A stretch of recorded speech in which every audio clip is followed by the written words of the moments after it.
Namaste. Hi, it's Gayatri. I'm going to talk about setting up your space for yoga. So, do you need a dedicated space for yoga? Of course, you don't absolutely have to have a dedicated space. You could do it anywhere that you can find a space that would fit about the width of a yoga mat, and then you need maybe almost like 3 yoga mats width, right? Like one on each side. You don't have to have a mat there, but have the space there so your arms and legs and things can move. And then about 2.5 feet, 2 feet, sorry, or about half a meter on the ends, right?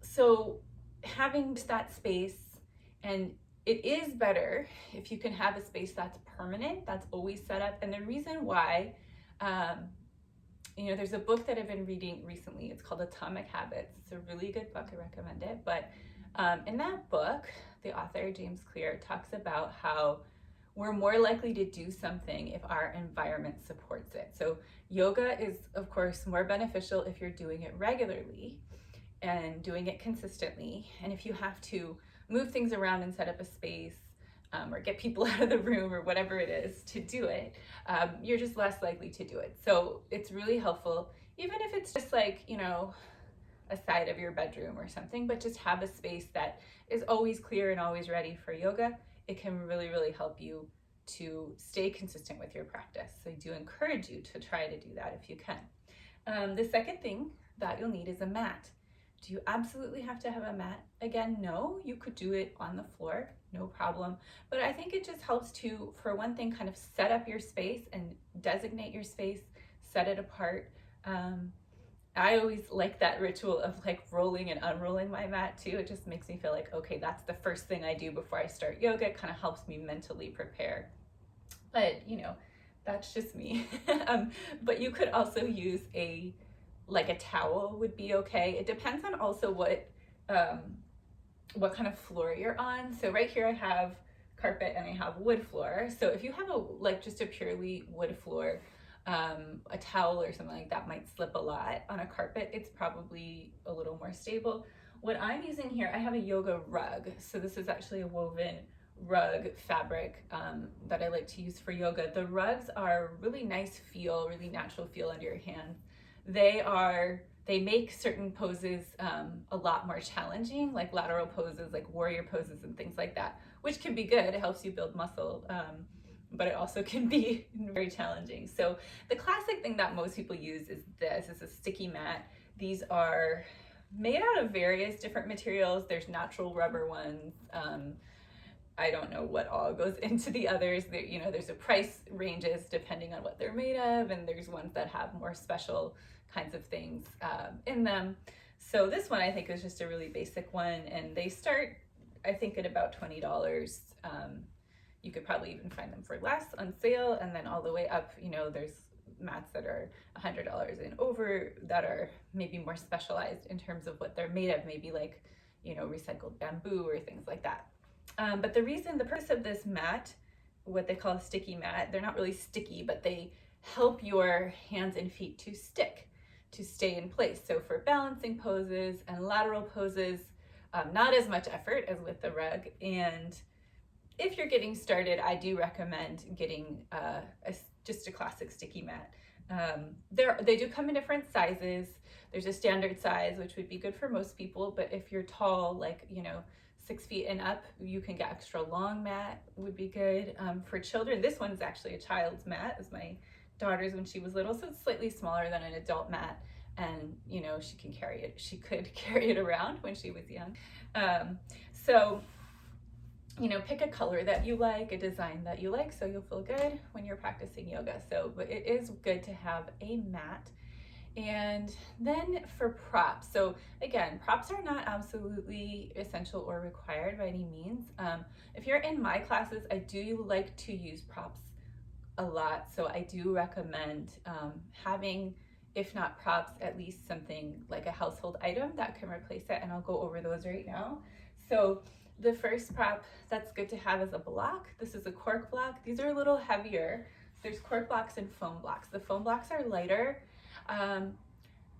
Generally, I like the cork blocks better because they are really stable and solid, and that's often what we're using a block for, is for a foundation for something that's going to give us some stability, some solidity. They are a little bit heavier than the cork blocks, so the cork blocks are good if you're doing something where you're going to be holding the block, lifting it over your head or something like that. You might want a lighter block. I think they're also less expensive. I'm not sure because these were given to me, I didn't buy them, but I think the cork blocks are a little more expensive. So if you aren't ready to make, more of an investment, the foam blocks are absolutely fine. I do want to talk about the size. So these are like a standard size, and you can see the smallest end is about the width of a hand. And then there's some that are about half that size. I really prefer the standard size. The smaller blocks, very hard to get stable with, and they can even cause you, like if you're doing something where you have your hand up on it this way, they can even cause you to fall, or slip with your grip. So I really would recommend the more standard size when you're getting a block. So that's blocks, and you can replace blocks with some household items. Like if you aren't ready to get a block yet, you could use a shoebox, works well. It's about the same size, lightweight. A water bottle sometimes could work. So yeah, you could replace, with those. I don't recommend that long term. If you're really going to be serious about yoga, you could get a block to do it.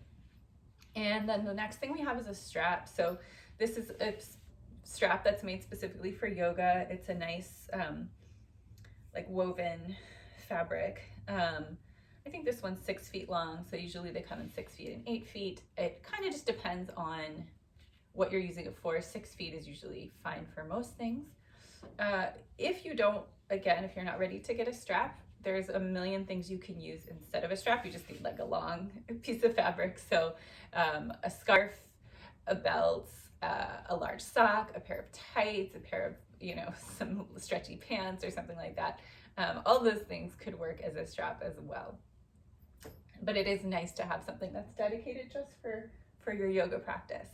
All right, the next thing that we use often is a blanket. And these are yoga blankets that are made specifically for practicing yoga. They have like a more dense weave.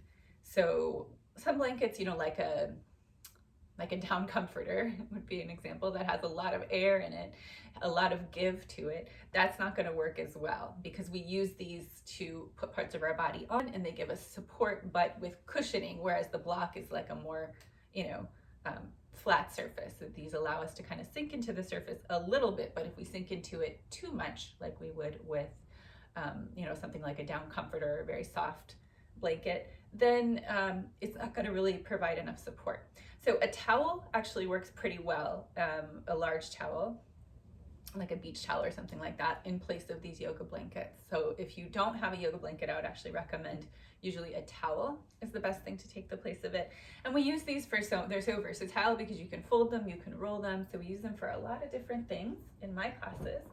And then the very last thing that you might like to have is a bolster. Let me grab one from over here. So bolsters also come in lots of different shapes and sizes.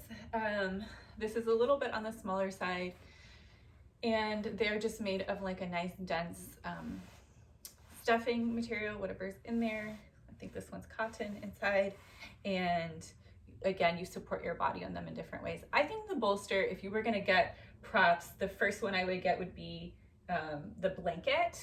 The next would be probably the block, and then the strap. But the last thing I would get is a bolster. Not that they're not useful, they're great, wonderful, and I love them, but just because you could use blankets instead, or you could use pillows instead, or cushions instead. So you don't really have to have a bolster, but it is nice, and they're pretty useful for a lot of things. So the other thing that you might want to do when you set up your yoga space is just to, depending on how much space you have and how dedicated it can be, but to set it up and make it just look nice and have things in there that are meaningful for you and kind of set the tone for your yoga practice. So behind me, I have, on top of my shelf that has my props, I just have a candle and a container for incense. I have a little singing bowl that someone gave me, and then I have this easel here where I put different cards with quotes or things that I want to remember for the day. I also love plants, so I have a plant in my space, a couple of plants actually, there's one there too. So, you know, just think about the kind of things that make you feel peaceful and you might like to have. Crystals are great to have in your yoga space, incense, candles. So just have fun with it. Set up a nice space that you enjoy and that makes you feel good when you practice yoga. So I hope this was helpful and hope you enjoyed this video. Namaste.